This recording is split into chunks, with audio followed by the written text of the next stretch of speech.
Misalnya Nabi ngendikan, gunanya apa poso nak mau untuk lesut tok ra ditampa pangeran. Gunanya apa poso nak ra tau ngrasani. Kan enggak bisa terus. Oh nak ngono nak ijak ngrasani atok ra poso, ndak bisa seperti itu. Jadi Nabi ngendikan tarawih iku wis masalah. Wong istilah tarawih kowe ra Umar, ba'da wafati Rasulillah. Al-Fatihah. A'udzu billahi minasyaitonir rajim. Bismillahirrahmanirrahim. Ar-Rahmanir-Rahim. Shiratal ladzina an'amta 'alaihim ghairil maghdubi 'alaihim waladdallin. Terus niki langsung mawon, sampean ora usah perasaan kula kesel. Kula nak ngaji hiburan dadi santai mawon. Ngeten nggih menyangkut ulumul hadis niku kula sing waosaken Al-Manhalul Latif karanganipun Sayyid Muhammad. Mengke badhe niku ngaos kitab Al-Intisar lil Madzhabi Syekhina. Kula waos tentang Tarikhu Tadwinis Sunnah. Terus kita batu sunnah ngantos tadwinus sunnah. Terus singkat cerita ngeten. Jadi resiko terkenal atau al-ma'ruf itu adalah banyak rawinya. Rawi itu kadang soleh tapi problemnya lalinan. Jadi soleh tapi tidak ahlud dhabti. Atau soleh ilingan tapi dia tidak mujalah satu ahli ilm, dia tidak punya komunitas sering jagungan tentang ilmu sehingga tidak punya kontrol pembanding, itu juga buruk. Makanya kata Imam Malik, jangan belajar sama seseorang yang tidak pernah diketahui mujalasah ma'a ahli ilm, karena ilmu ini butuh kontrol, butuh gesekan juga. Terus keempat, dia itu saking doktinya tidak pernah merubah lafadz hadis ke riwayat bil makna, kecuali riwayat bil makna itu menyamai hadis aslinya. Saya beri contoh misalnya begini. Rasulullah SAW itu kan misalnya ngendikan, proporsi ngendikan ini kita riwayatkan secara lafadznya. Kemudian setelah secara lafadznya itu ada masalah baru, yaitu nanti secara makna ini bisa nasah mansuh, bisa mujmal, bisa muqayyad, bisa macam-macam. Itu terus jadi wilayahnya pakar-pakar ahli usul apa? Oke. Yang jelas ini dawuh Sayyid Muhammad, kula waos mawon nggih mengke kersane untuk barokah. Tadwinus Shahih. Terus pertama kita tahu hadis dibukukan era Umar bin Abdul Aziz menyuruh Imam Zuhri. Syihabuddin Az-Zuhri itu gurunya Imam Malik. Makanya kalau sanad Imam Syafi'i berarti Syafi'i an Malik Anis Zuhri. Imam Zuhri ini sudah menangi tabi'in. Kadang An-Nafi' maula Ibni Umar, kadang terus dari Abdullah bin Umar, dari Umar. Nah setelah ada pembukuan hadis secara masif, problemnya itu mukhtalid baina shahihil ahadis wa saqimiha dan seterusnya. Terus lahir generasi tadwinus shahih, hanya membukukan hadis-hadis yang apa? Shahih. Ini kalau waca sekedap, nanti kalau mau kitab Mbah Maimun. Dzakarna anal kutub wal musannafat, halaman 23 Mas. Dzakarna anal kutub wal musannafati allati kanat min samaratil amri rasmi bi tadwinis sunnah fil marhalati saniyah. Setelah ada perintah resmi untuk pembukuan hadis, lam ya'tani aktsaruha bitamyiz fi dzalikal jam'i baina sahihil akhbar wa saqimiha wa nasikhiha wa mansukhiha wa tartibiha wa tansikiha wa dhammi ba'diha ila ba'din. Jadi ketika ada perintah resmi dari Amirul Mukminin Umar bin Abdul Aziz, pembukuan itu semuanya dibukukan. Resikonya akhirnya ikhtilat baina sahihil akhbar wa saqimiha wa nasikhiha wa mansukhiha wa tartibiha wa tansikiha. Urutannya juga kacau. Akhirnya ini masalah. Terus wa hadza mimma ya'jizu, mesti ini harokatnya ya'jazu an idrakihi ghairu ahlil fan wa yat'abu fi tahsili al-mustafid al-mustajil min ahlil ilm.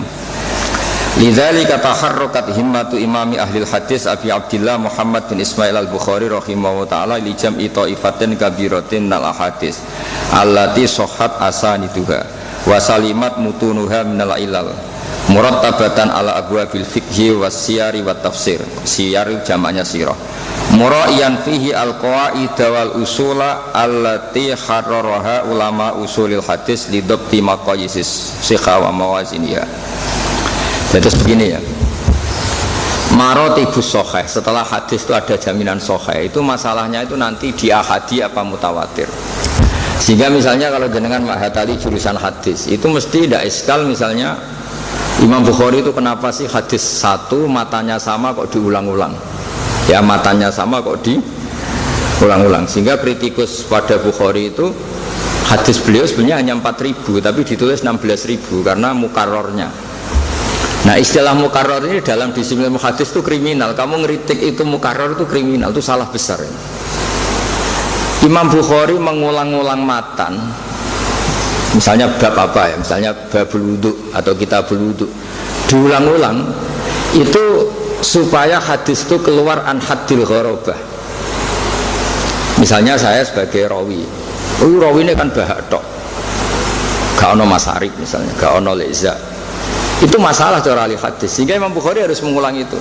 Pertama an Abu Hurairah, nanti kedua an Anas bin Malik, terus ketiga an Abdurrahman bin Auf, terus keempat misalnya dari Abdullah bin Umar. Lah periwayatan yang macam-macam ruwat ya, rawi yang banyak ini tukhriju kasratur ruwat hadal hadis an haddil gharabah. Barokahnya rawi ini banyak, hadis ini keluar an haddil gharabah. Jadi hadis ini tidak hadis yang gharib, tidak lagi ahadi, tapi bahkan kadang yablu haddad tawatur. Itu kalau antar ahli hadis itu masalah yang diyakini betul. Begitu juga apalagi Quran. Quran itu qiraah harus mutawatirah, enggak boleh riwayat ahadi jadi Quran. Jadi ada orang yang secara rasa itu udah ahli hadis tapi ngomentari ahli hadis. Jadi ngira hadisnya Imam Bukhari itu mukarrar. Tapi Imam Bukhari itu tidak pernah merasa itu mukarrar. Karena apa? Beda rawi dan banyaknya rawi itu bisa mengeluarkan hadis an haddil gharabah. Jadi misalnya santri As-Sunniyah ribuan, terus ana sitok sing riwayatno. Aku tahu dikeyake Gus Sadid misalnya, kok kuburan iki. Kan dadi aneh. Tenan ta ora? Engko nang gawe-gawemu dhewe menyang raimu wis dukun terus kiaimu mbak arani dukun. Gara-gara kowe raimu dukun terus seakan-akan di riwayat dukun sangka kiai ini. Tapi nek sing ngomong ngono wong 500 ini keluar dari haddil gharabah. Tapi kita ora ya wong sitok iki mesti goror. Mosok bahasa dit mulangake ngono. Nah, hal seperti itu makanya sampean kalau neliti hadis itu belajar mustalah hadis yang benar. Sehingga kita tidak iskal kenapa ada hadis yang diulang-ulang. Itu sebenarnya yang diulang hanya matanya saja, rawinya tidak. Rawinya gonta-ganti. Misalnya rawi di level sahabat sama, di level tabi'in beda, di level tabi'in beda. Atau rawi yang pertama dari Bukhari itu juga beda, haddatsana al-Humaidi diganti lagi haddatsana Waqi misalnya siapa. Jadi nah kadang-kadang perubahan itu mulai depan, tokoh ula ya sudah banyak, tokoh saniyah banyak sampai satu mesin. Terus niku ilmu-ilmu yang di ilmu hadis itu disiplinnya Masya Allah ya, disiplinnya Masya Allah. Nah kemudian kenapa Imam Bukhari itu menjadi komandan ilmu hadis? Saya cerita sedikit. Selain beliau ma'ruf bil jarhi wa ta'dil, saya ulang lagi, beliau al ma'ruf bil jarhi wa ta'dil. Jarhi itu mengkritisi rawi, ta'dil itu meluruskan. Jadi kalau sampean misalnya ahli hadis kok, jadi gak Mas Ari bicara ahli hadis gak ditompo, pegawainya nyupir ngriwayatno hadis. Kayak kula ya ra ditompo, penggaweane jagongan ngriwayatno hadis. Momene terima direktur Mahatali terus malah ra ditompo. Karena syarat pertama itu harus dia itu ya sudah penggaweane mau neliti hadis. Momene duwe kredit macet, gak meyakinkan, mesti wedine tanggal. Jenenge wong gadah apa kredit. Maksud mereka angkang ini semalar ditompo sekolah niate golek ijazah Mahat alias tambah ditompo urung-urung wis ra ikhlas. Tapi pangeran Rahman Rahim, jadi aslinya ngamalem ra ditompo, berhubung sakine pangeran ditompo. Njen kabeh ngamal ditompo mergo fadhole Allah, ora perkara bener utawa napa salah. Jadi wong kadang-kadang wis nganggo makom hakikat ya, dadi nek salah-salah ku dimaklumi pangeran wis. Wong swarga ngandalno amal ya ora kena. Skandal fadhole napa Allah. Mesti kemauan dicekeli, serasa menyekeli macam-macam. Ahli hadis ora mesti ngalim. Nek nah, ngalim ora mesti dadi kiai. Ribet urip. Dadi nek fadhole Allah iku sekaruan mesti ana dan ndak akan habis. Imam Bukhari itu neliti rawi. Itu selain kualifikasi, ini dinyak yang tinggi dikritik. Jenengan rawi hadis sing penggaweane ngaramno ngrasani. Kok bedino ngrasani? Karena syarat rawi kudu ngrasani. Karena untuk ngecek wong iki layak gak yo gelem dirasani. Kadang wong khusyuk jamaah nggo ngarep terus. Jebule mergo nak ngapal ora kuat, lah nak ngenteni jamaah ra mau lungguh tok. Mane Mbah Mun ana santri jamaah kok ngarep tok. Iki pelampiasan empo sregep ibadah tenan cung kowe. Mergo kadang-kadang santri sregep wiridan mergo timbang ngapal pusing, sinau pusing mendingan wiridan. Wiridan itu kan hanya mengulang kata diulang-ulang. Kan luwih angel timbang luwih gampang timbang ngapal alfiah kan? Nah, kowe ku seneng wiridan niku pilihan apa pelarian? Mboten nyek lho rawi niku neliti niki cerita rawi, mboten cerita seudon kula, mboten kula cerita. Teliti, sangger wong diteliti. Ya kadang dirasani orang, ya iku soleh tapi lalinan. Mukhafal ya. Nah, terus dikritik sama orang ditanya, kok jenengan ngoten? Terus dawuhe ngendikane Imam Bukhari masyhur itu. Innama narwi dzalika riwayatan walam naqul min indi anfusina. Aku masih ngomong ini mau jari kanca-kancane. Saya tidak pernah berpendapat dia demikian. Itu hebat Imam Bukhari. Jadi misalnya Imam Bukhari kok menjarhu Mas Arif ora tau sinau menyupir. Ketemu ya tetap hormat. Dia ngritik itu yes, dia tetap wong soleh, tapi aja muni kala Rasulullah lah ngajine kapan. Tapi nek ketemu wong Imam Bukhari tetap hormat. Jadi cara saiki profesional. Misalnya wong itu dirasani tukang bodoni, Imam Bukhari ketemu tetap hormat. Tapi tetap nadine muni kala Rasulullah kesakralan, pengen bodoni kok muni kala Rasulullah. Jadi ku hebat Imam Bukhari.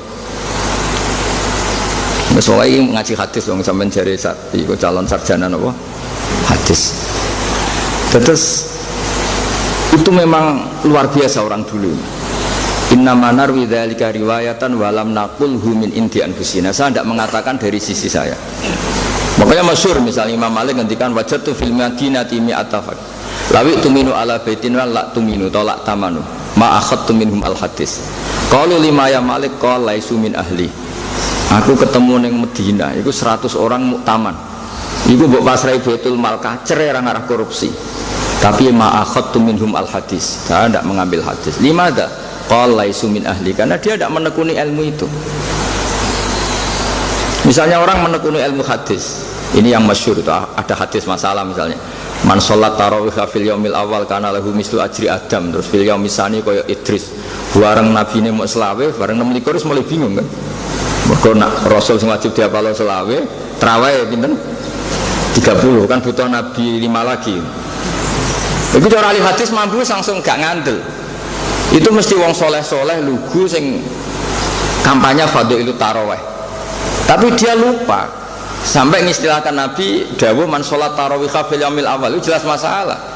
Fa inna ahlas sirah ya'rifuna jami'an awalam anna awalaman sholat tarawih iku Umar. Jadi Nabi ngendikan tarawih itu masalah. Wong istilah tarawih kowe ra Umar, ba'da wafati Rasulillah kok Nabi ngendikan tarawih. Lah itu jenenge teliti secara matan. Iki ora mungkin, iki wong ora tau ngaji. Lah ya ora istilah tarawih itu kan zaman Umar radhiyallahu anhu sing gawe gerakan tarawih ya Umar. Kok Nabi komen ndawuhno tentang tarawih.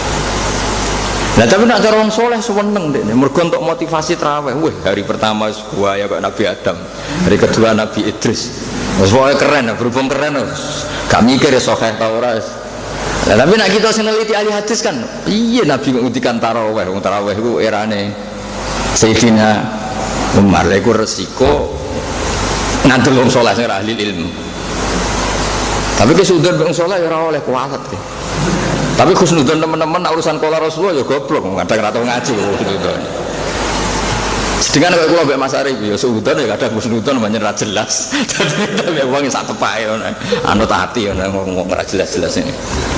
Ya ora jelas ya ora apa-apa. Sing karuan jelas ku fadhole Allah mbek rahmate Allah. Nah, manusa ya ora tau jelas. Biasa wae liyane nabi liyane wali ora pati jelas. Tapi sing jelas ku fadhole Allah. Jadi ahli hadis itu tahu. Jadi istilah yang zaman Nabi kalau begini mungkin dan itu ya benar mangqama Ramadan imanan wahtisaban itu benar karena Nabi dulu mengistilahkan serius di Ramadan itu ya qiyamu Ramadan. Tapi kalau istilah tarawih orang tahu semua itu era Sayyidina Umar. Sehingga misalnya kok sampai ujuk-ujuk pidato go targhib ben wong seneng tarawih terus muni qala Rasulullah man sholat tarawih. Cara wong sahih hadis Iya Nabi kok ngendikan traweh zaman traweh. Tugale muni ngene. Dawuh Kanjeng Nabi, nek kepengin barokah mel omah tahlil, piye kok ngono? Nabi kok bakas mata ya. Nek iso ning kencong, piye kok bakas kencong bae. Ribet kan? Jadi ahli hadis itu dari segi bahasa saja ini sudah masalah. Jadi makanya kalau suwun gitu, jadi sampean jangan pernah iskal sama sesuatu yang di ilmu hadis itu lazim kayak tadi. Cara ahli hadis, hadis diulang-ulang itu seneng karena menunjukkan ruwatu hadal hadis apa katsir, bahwa rawinya itu napa banyak. Tapi kita yang nggak nekuni kadang iskal, apa sih gunanya ditikror wong lafadznya sama. Kalau sama ngaji Bukhari satu bab kan lafadznya sama. Nah itu nak sama nganti takok ngono itu langsung diskualifikasi, gak lulus mahatali ya ahli hadis. Serah potongan ahli hadis. Karena bagi ahli hadis itu wilayah yang lazim, seperti itu wilayah yang lazim. Karena kalau hadis itu diulang-ulang dan rawinya banyak, barokahnya itu hadis ini hadil ahadis kharajat an hadil gharabah. Karena rawinya banyak. Dan misalnya Mbah Mun itu yang punya ngendikan yang kontroversi, tapi rawinya banyak, kita harus percaya. Paling banter kita ngerubah maknanya. Hamlu hadal kaul atau hamlu hadil fatwa atau apa, ada makna misalnya gini. Masyhur kan Mbah Mun ngendikan zada khusyuan zada jalan. Itu kan kontroversi secara teori. Masa orang khusyuk jadi tersangka? Kamu kan nggak terima sebagai orang yang bekalnya hanya khusyuk, mesti kan ya nggak terima itu. Tapi masyhur Mbah Mun ngendikan manis zada khusyuan zada apa? Jalan. Kita kan cara sing ngendikan Rabamun kan ya banyak yang komplain lah. Masa orang khusyuk kok dikritik gitu. Padahal khusyuk itu artinya orang yang takwa sama Allah, yang melakukan perintah Allah, meninggalkan larangan. Nah, berhubung ini riwayat sahihah karena rawine mutawatir kok kabeh sing nate ketemu ya. Wong nganti kula nu santrine Mbah Mun, nganti wis alumni sik takok-takok. Mbah Mun sik ngendikan ngono tesih sampai akhiru hayati tak takok. Nek menawa dimansuh. Ini cek ngendikan zada khusyuan zada jalan.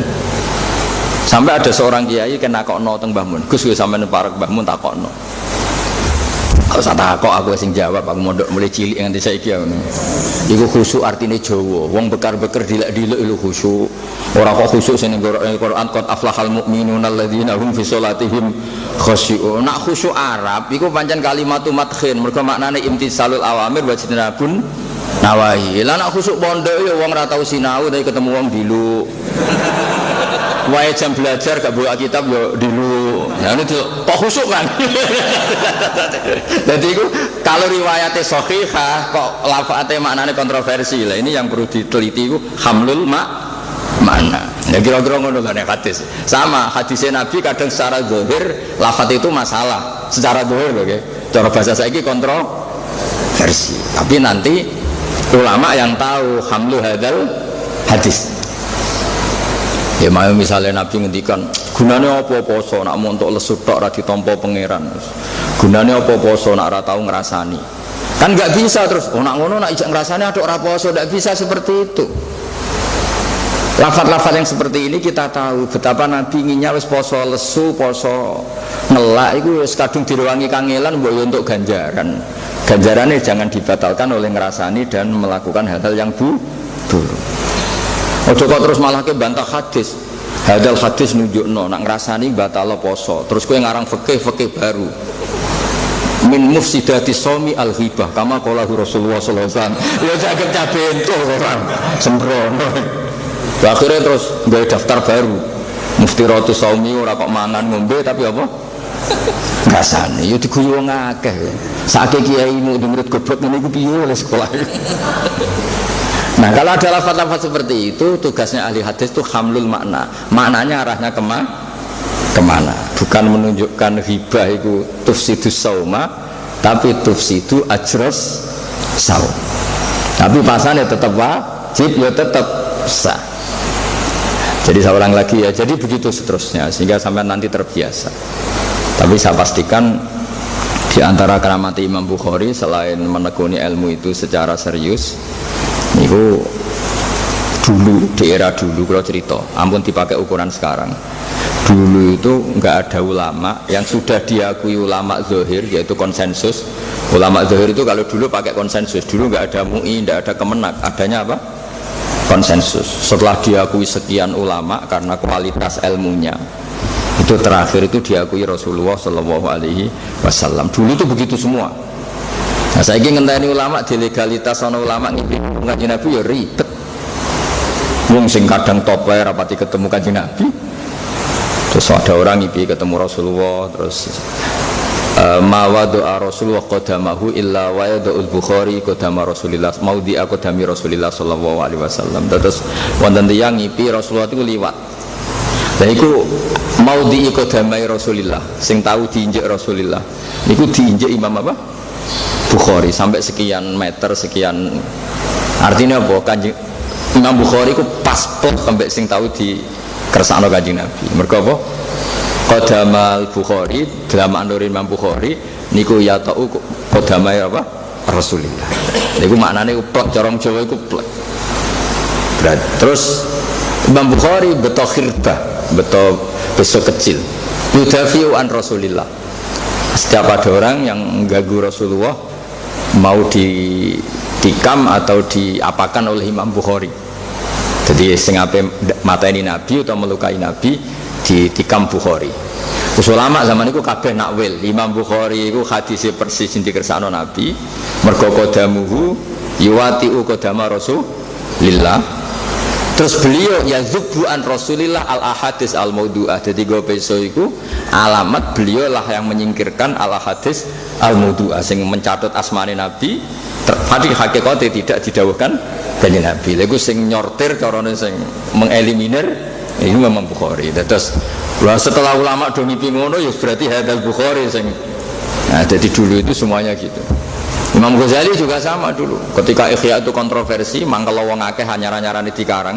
Lho kiye-kiye tersinggung. Ihya pertama dikarang bab ulama su. Semua ada masyhur awal-awal Ihya ya ono ikhraqu kutubil apa? Ihya masyhur di awal-awal Ihya kan ya melahirkan kontroversi. Kiai itu senengane ngaji bareng maca Ihya pertama di antara afatul ilmi itu bab ulama su. Kan terus kiai sing maca kan zaman wong soleh-soleh dhisik koyo tersangka meneh wong saiki sing maca kan. Ribet. Tapi sing ngarang wong keramat. Kan masyhur kan? Ada yang bakar Ihya, ada yang fatwa orang nggak boleh baca apa? Zaman itu loh, saya ulang cerita itu zaman itu. Tapi orang yang bakar ini ya wali. Berhubung wali sing didik langsung kanjeng Nabi. Cara ora wali malah dibaro kanjeng Nabi. Masyhur ngipi ketemu Rasulullah. Di situ ada Rasulullah, ada Abu Bakar, ada Sayyidina Ali, ada Sayyidina Abu Bakar, Sayyidina Ali, semuanya lah. Banyak sahabat. Terus setelah itu datang Imam Ghazali bawa Ihya. Hada khosmi ya Rasulullah. Ini kita orang yang sering ngeritik saya. Gara-gara kalau mau ngarang napa? Ihya. Terus masyhur tuh. Hati kitab di kitab Ihya. Baru terus kanjeng Nabi ngutus Sayyidina Ali Iqra alayya cek waca. Wa fi riwayatin terus ya Ghazali Iqra. Terus Imam Ghazali baca, Rasulullah senyum-senyum seneng. Intinya Rasulullah terus salah ning ndi kok nganti ana wong nyalahno kitabmu. Akhirnya terus masyhur kan. Terus fa'amara Rasulullah alian napa ayat riba bisauti ning gone napa dzara hadar rajul yamane terus wong iki dijilid dinyoncor saiki dibedheti ambek Sayyidina Ali. Terus istasfa Abu Bakar lha niku dene tangi turu asarusiat terus teng gegere. Wes kapok tenan sing ngadili ora keamanan pondok As-Sunniyah. Kanjeng Nabi sing nazir. Nah sing nazir pondok kadang keamanannya sing nyun sewu kadang sentimen. Kadang seringnya ya bener tapi seringnya nak sing nakal kanca pleke ora roh kok. Niki mboten ngritik fakta. Seminggu pondok ya padha wae wis. Nah sing salah kok ora nduk musuhe cepet sampai atasan. Sing salah sing ngutangi dekne ya ora roh. Atau sing di adik ayu, pokoknya sing prospek lah. Ayo sapa sing keamanan? Wani nakzir wong sing adike mbok incer. Ayo ora usah sok suci, biasa wae. Wani. Oh nak wani saleh tenan. Utawa nakzir wong sing biasa salam templek mbek kowe 200.000. Kepen mateni rezeki wae. Maksudnya nak salah biasa, nak salah nemen yo. Nek konangan wong akeh piye meneh. Nek ijek kowe tok sing menangis mesti dalil man satara musliman satara Allah. Lah sing salah musuhe iqamatul haqqi wal adli. Bareng sing salah kronine man satara musliman satara entuk dalil. Terus kadung pinter. Kadung pinter. Walhasil akhirnya ngewau terus ulama niki terus tobat terus memaklumatkan bahwa kitab Bukhari itu kitab yang luar biasa. Riyen nggih ada Imam Bukhari ya sama masyhur itu. Sing ra percaya beliau ya banyak. Jami'atu ahli hadis liyam